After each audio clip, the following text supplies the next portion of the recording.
How's it going, everybody? Gunnar here, and today I'm going to show you guys how to tie a pop lip. Truth be told, this is not the exact way Popovic does it. I am doing this on my Chosen One platform. So we have a different tail and kind of body and wing that Popovic uses. I also use a little bit less of my hook shank to do it, but the primary difference is we're going to use strung fuzzy fiber to sculpt and shape the head and sculpt and shape the lip. What I'd highly, unbelievably highly recommend is you check out Bob Popovic's book, Pop Flies. He's got a whole page dedicated to the pop lips. In fact, he has about 4 pages dedicated to the pop lips and the variations and how to fish them, and he's got about 4 chapters dedicated to silicone, which is obviously what this fly is used to sculpt the head and shape the lip. So we're using strung fuzzy fiber. A few substitutes are Popovic uses wool, he uses fleece. You want a really high quality fleece. You want to comb it out beforehand, get it nice and picked out, and you just stack this head, consecutive stacks all the way around the hook to shape this head and shape the beard. I've also used the underfur from things like streamer hair, which is Icelandic sheep hair. You can use the underfur from a snow runner. Obviously you have a lot of waste when you do stuff like that. You can use some dubbings, like Monster Dub works really well because it's wool based, it's alpaca wool. And so that builds a pretty nice head. You can also use laser dub in the small size. Like if you wanted to tie this on a size 1, like a size 1 saltwater hook, you could use laser dub, but it's a little too soft and it just kind of, it doesn't stand up to the actual silicone, it just compresses out of the way. Strung fuzzy fiber is kind of just my favorite, and it's a little bit coarse, so I hope this video really helps you guys. It's a little bit coarse, but it builds a really structured lip that digs and dives, and it doesn't flex out of the way or bend or flatten, but it really can take a beating and throws a nasty wobble into this fly. So I'm going to walk you guys through how to do that. A few things that you're going to want. This is GE2 household silicone.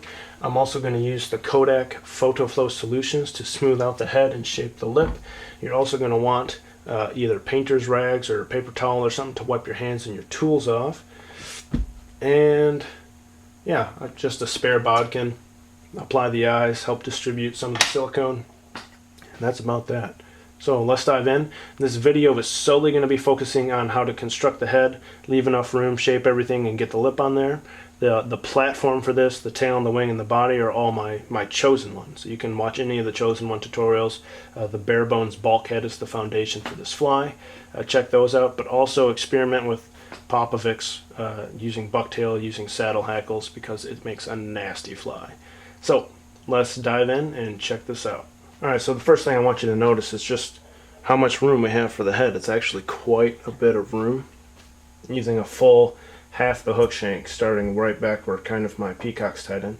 And you want to use at least half the hook shank. You can even use more because the whole point is to actually make a buoyant head. So in most of my Chosen One designs, I'm not necessarily trying to create something that's actually buoyant. I'm just trying to trap a small degree of air behind the head for balance. I want the fly to balance and suspend, right, instead of necessarily float. And if you look at Bob Popovic's designs, he uses nearly the entire hook shank to sculpt his heads and shape his flies, and he traps a lot of air. Now when you go to put a lip on this, it's extremely important that you have a kind of a buoyant fly, because you need buoyancy for the lip to fight against. You have to have buoyancy for the lip to pull it down. If you don't have buoyancy, your fly will do a lot of weird things and ride upside down and do some things that you don't want. So use a large degree of full half the hook shank. You can even use more. I'm going to stack a really tight squimpish collar and try to get my strung fuzzy fiber collar in here so I can trap this whole third of a hook shank behind my head. Now I already have everything prepped to do the collar because the emphasis isn't on how to do the head here. So I'm going to run through this real quick here.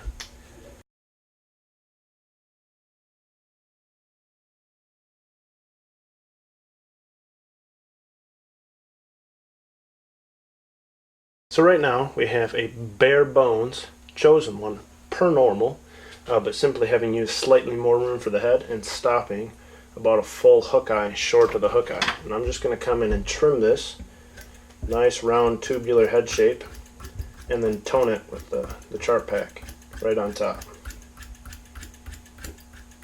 So I'm going around from my hook eye to my hook point, kind kind of sculpting that initial bulkhead face, and I'm going to try to keep that face for the most part. I'm going to come up and shorten my forehead, leaving it taller on the top. I'm going to skinny up the sides just a little bit, but I'm going to cut it pretty flat on the bottom. That way I have a nice exposed hook gap, and I'm trying to trap the majority of the air on top of the hook shank here. Cut that bottom nice and short. Still trying to preserve some collar, so I still have some strung fuzzy fiber that I'm not cutting.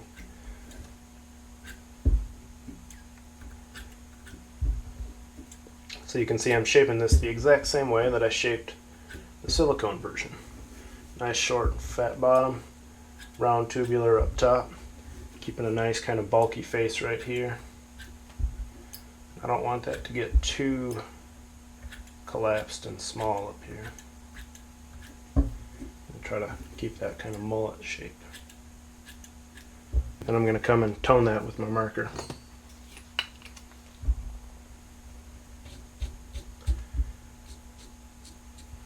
So now I legitimately have a bare bones bulkhead chosen one, kind of trimmed up and ready to be applied with silicone. But before we do the silicone head, we're going to tie in what Popovic likes to call a beard, and it's the lip. So we're actually going to come and start our thread again, and I like to start it at the hook eye, and you can even kind of make a little thread bump right here so that when you catch your lip, it forces it between this little valley of thread that I have. So I have a little bit of thread back here and some thread up at my hook eye, so I can try to just create a small little valley there for this lip to sit in. And I'm going to take about half as much strung fuzzy fiber as I used to construct my lip. Or I'm going to use about half as much as I used to construct the head. Pull this out, and I'm going to cut it in half. I'm going to cut it in half again. And this is normally the length I'd use to blend it, right? Get some wing and flash in there and do all that non-stuff. And then I would typically come in and cut this asymmetrically to sculpt my head, but I'm going to come and fold it dead center 50-50.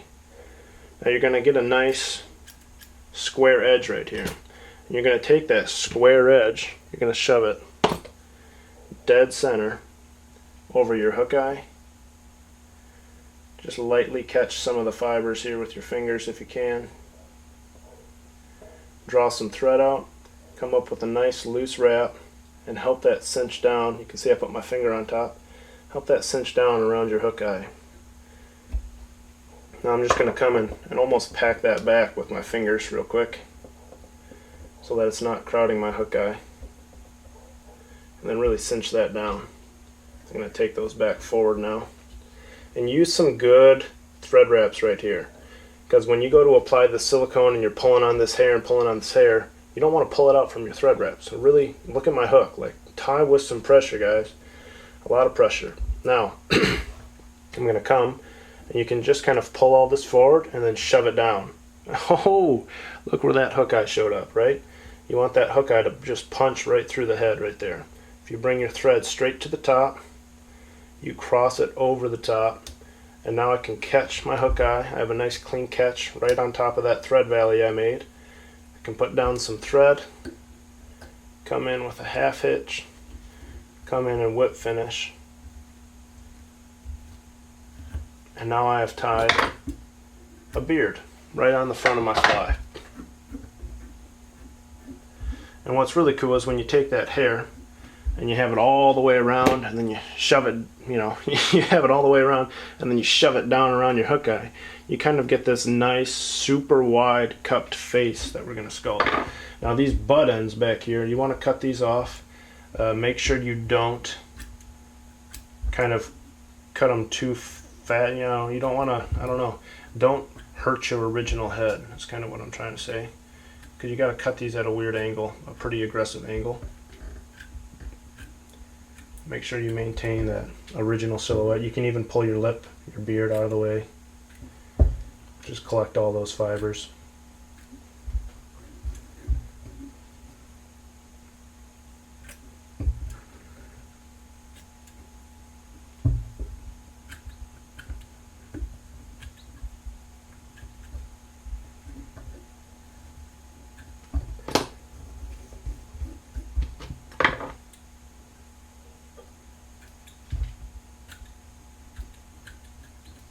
And then I'm just going to retone that little section there that doesn't have any marker on it. So you can see I integrated some of them, right? I didn't cut it off right where my thread is. I just kind of cut it so that it blends into my existing head. So there's still a small degree of overlap from those butt ends to my original head. Now you can just pull and fan this out, make sure it's all nice and even. And then I'm actually going to take this out of the vise and I'm going to roughly shape my lip. Now something I want to articulate is we only used, I didn't tie the fibers in 50-50 and then try to use both ends for a lip. I just used the fiber sticking out the front, and I tried to catch a little bit in the back and trim it off. And the reason why is I want these fibers pointing forward and making a really nice cup, because that's going to help it catch and dig, and the wider, the more cupped you can make it, the more wobble you get. You don't want a lip that's flat down, and that's kind of what happens. The previous ones that I've tried, and I've tried with dubbing and monster dub and wool and everything, I tried to use that back half, and it forces a lip that's straight down because the two sides are fighting each other. You just want to use everything sticking out the front. It'll give you a nice cupped lip that'll dig and dive way better. So what you want to do here is I'm going to come and just basically cut this flat on the bottom. I'm going to come and cut this flat on the top, or on the side here. And I'm making a square. That's all. Cut that. I've just made a square lip right here, right? Nothing fancy. And I'm just trying to get this close. Come and 45 that corner. Come and kind of pull all that together and trim that up. Now, that's not perfect, but I'll be able to sculpt and shape a lip with that. You obviously want to leave that longer than how you intend to finish it, right? Because you trim the lip finally after you have silicone on it. Gonna make sure I have a nice area here to work with the silicone. Now, it's important that you pre-shape that lip at least a little bit, because if you leave those fibers long, what you have to understand is I'm going to take silicone. The first thing we're going to do is apply the silicone to this lip. If you leave those long, I'm going to take this silicone, I'm going to draw it up, out, down at a 45, down at a 90, down at a 45, out to the side, back to the side. And if you have those fibers really long, well, if I pinch right here and I pull long, they all get sucked to the same place. They all literally get drawn to the same place. But the shorter I make it, the more fanned out I can make it with short little strokes, and you'll get a far more accurate lip. It's going to be round, which is important. The longer you leave it, the harder it is to make it round, because as you draw those fibers out, they're going to get sucked into the same position instead of being able to fan out, if that makes sense. I'm going to come in now with my GE2 household silicone and clear. I have a little basin of Kodak Photo Flow solutions ready. I have a bodkin ready to pick my eyes off. I got a rag ready to wipe my hands and my tools off. First thing we're going to do is apply this lip. You want to take a good amount of silicone here, get it on your finger, smash your finger and your thumb together so that's on both finger and thumb, and you're going to apply it to both the back side and the front side of this lip at the same time. That way the lip is equally reinforced front to back. Just work your way around that lip. And I'm always trying to make a nice wide fan shape. So you're going to pull up here and down a little bit here and down a little bit there and down a little bit there and down a little bit, all the way around. Now something that I think is important, you want to work, make sure you have silicone right up to that hook eye. So I can take a little dab and just shove it right in and around my hook eye there. You're going to want to do that on the front and the back sides so that you have a really structured lip from the base going all the way forward. You don't want to have a naked section of strung fuzzy fiber that doesn't have silicone on it, because that's not going to be reinforced. It's going to be a weak point. Now that's good enough. That's your first coat. You can let that set up. So what I'm going to do is I'm just going to tie silicone now. Not tie, I guess the fly's already tied, but I'm going to just smash silicone into the head of my fly, just like I would if I was just tying a normal silicone. So I'm just going to work it into the head, work it into the head. You can see I'm not even wiping it off, right? I'm just shoving it straight into the head so that I can work around that lip for the time being. Make sure it's all up in there. When I've gone around, usually about 2 times, and I'm comfortable with how much is there, I'm going to close my silicone off, and now I'm going to grab my collar and wipe that back. If you need to pull your fibers from your lip out, but just wipe that back, wipe that silicone off your finger, get it into your strung fuzzy fiber collar, and try to really dress the majority of this shank, keeping it in the strung fuzzy fiber. Obviously you don't want to get the squimpish silicone, but really working it so that you have a nice sealed in head. It's going to trap a boatload of air and really help this lip to fight and pull against something.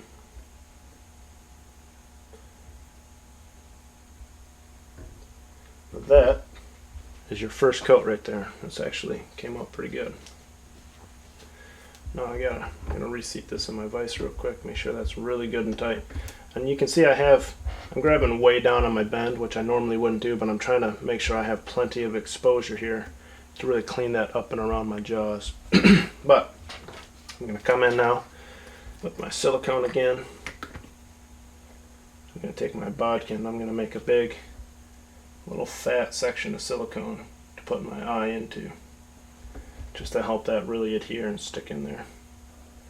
So I just put down a big base and make sure I have a sloppy gooey mess, because the strung fuzzy fiber is quite a bit coarser than the wool that Popovic uses. And if you don't put down a base, occasionally the strung fuzzy fiber will kind of push an eye up and away from the fly and it won't let it set up into the head. So you want to make sure you have a good layer to put the eyes onto. I'm going to take a creased eye. You can see how my eye has a crease right in the pupil there. I'm going to get that off my finger and shove that right into that mess of silicone there.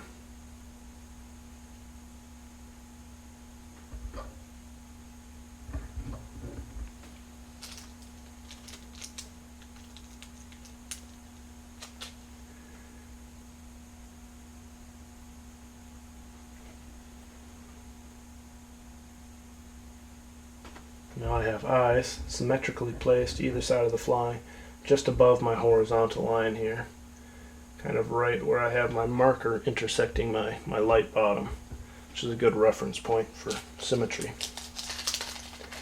Now we're going to come in. I'm going to put a second coat on the lip real quick. I like to have my lips quite thick with silicone. I think it makes them really durable and stiff, which I think is important for them to be pretty stiff. That way they truly cup and dig. I don't want them bending back with water pressure and fading out of the way. So I'm just going to put a nice light coat back on top of that so it's nice and thick. And that way when the fly is finished I can truly come in with some photo flow and help shape that. But I have a nice cupped lip so far. Can wipe that off real quick.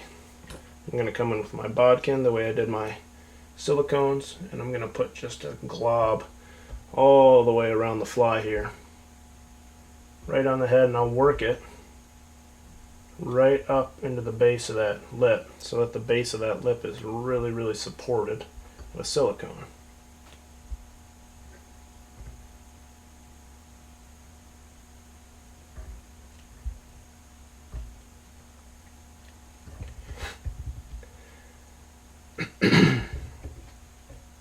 I think I need a little bit more right on top here. That's quite a bit. That's okay because I really want to seal and trap a lot of air in here. I can just work that down to the hook eye there. Fan that up to the top a little bit. Get that down around the base of my lip here. Just using my bodkin to kind of shove it into place, and then I can work on even drawing it back a little bit away from that lip so my fingers aren't getting all up in there when I go to push and shove this around.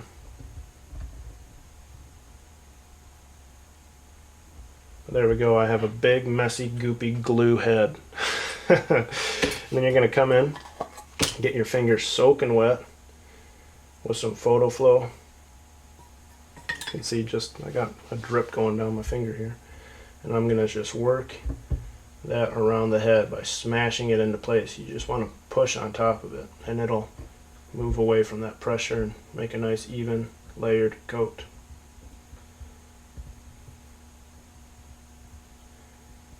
Make sure you have a nice little thick spot over that eye.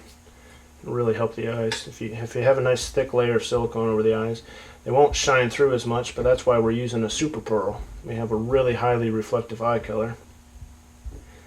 And as long as you use a nice thick layer, those eyes won't ever come off of there ever for any reason whatsoever.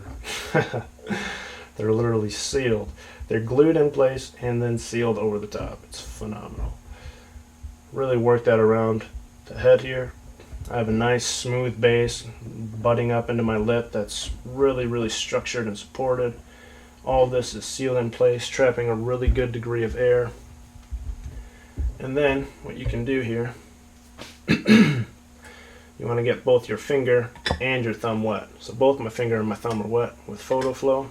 And I can come and I can help shape that lip and smooth it out at the base, make sure it's nice and supported.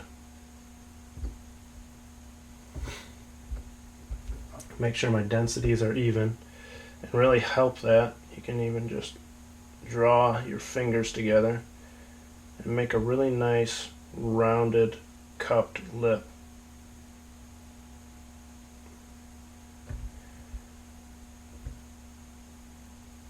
Kind of smash that. I want that over there a little bit. Separate those two. Push that up there, smash that down the face. Now this is one of those artsy-fartsy technical things, so bear with me here. So I'm trying to be OCD on something that's extremely technical, and it's hard to free my brain up. But that is a pretty nice lip shape. I dig that. That's going to trim up really nice. Nice forward leaning cup, face to it and everything. I'm going to dry the photo flow off my fingers so that they're tacky again against the silicone. And I like to come and bleed this edge, because you can see I have like this thick edge of silicone that goes around my fly, and I like to just come and bleed it back into the collar. Pull that collar down out of the way and pull everything down.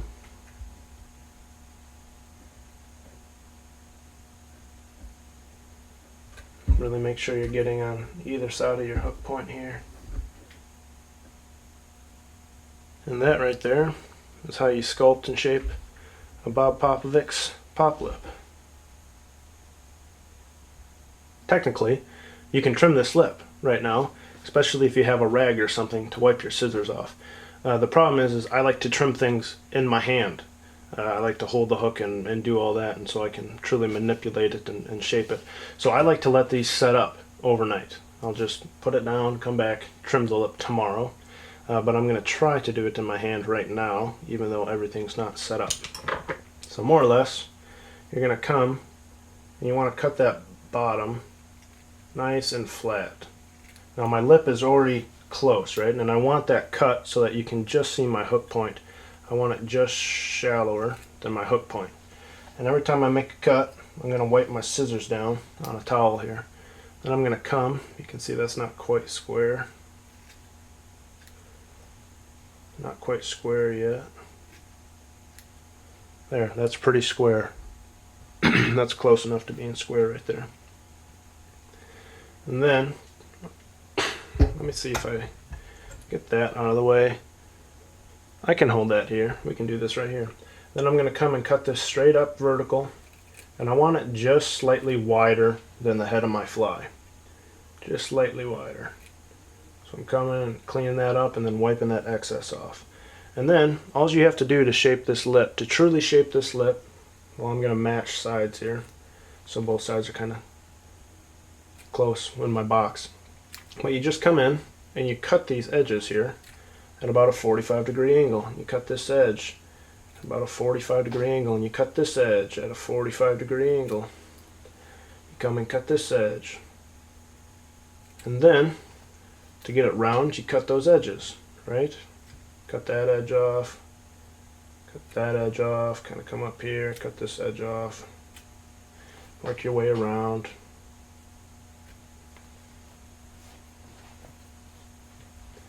Come and cut this edge off. So now I'm just matching my angles. Every time I have a little sharp edge, you just come and cut it off. Now this is already getting pretty close here.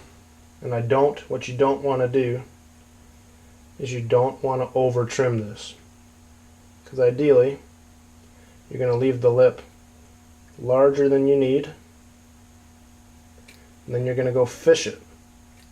And you're going to see if it tracks through and how fast you can fish it and how slow you can fish it before it starts to kind of spin and wobble. And then you're just going to come and take a small little layer off. Then you're going to fish it again and see how fast you can do it and if it spins or wobbles and how true and how straight it tracks and all that good stuff. Then you're going to come and cut off a small degree all the way around the lip. So you want to leave this lip slightly larger than you need,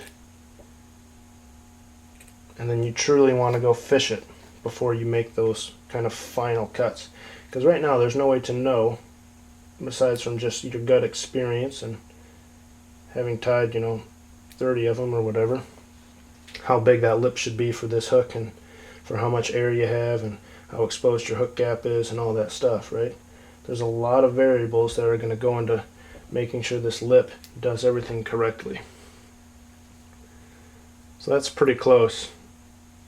I'm going to call that good for now. Now because I just did a final little trim job here, I'm going to get my fingers wet and smooth it out and make sure I like the final kind of shape of it with some photo flow real quick. And don't squeeze too hard or you'll just squeeze the silicone off. I do prefer kind of a beefier lip.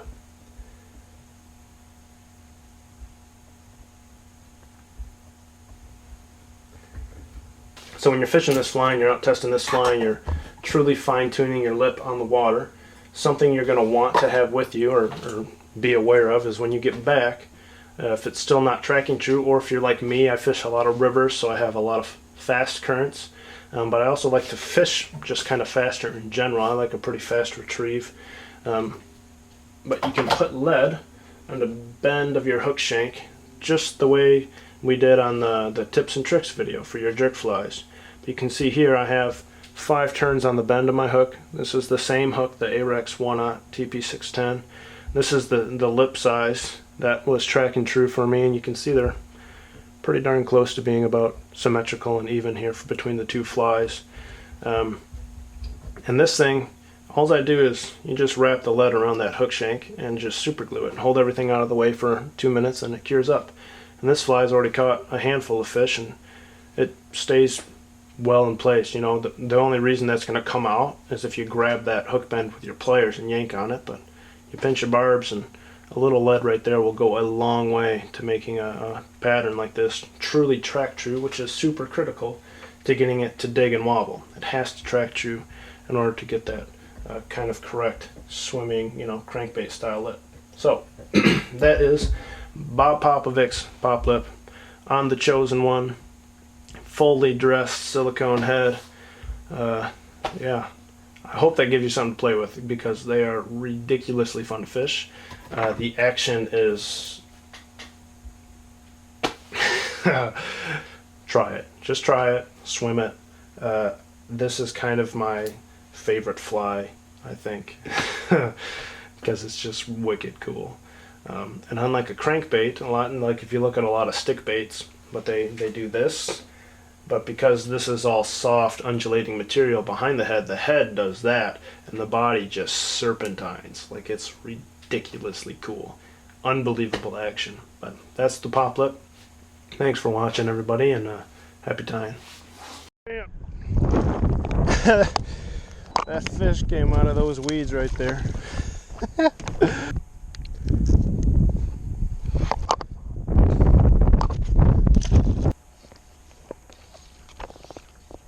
Let's just bomb one behind it, pull it through, and deal with the consequences.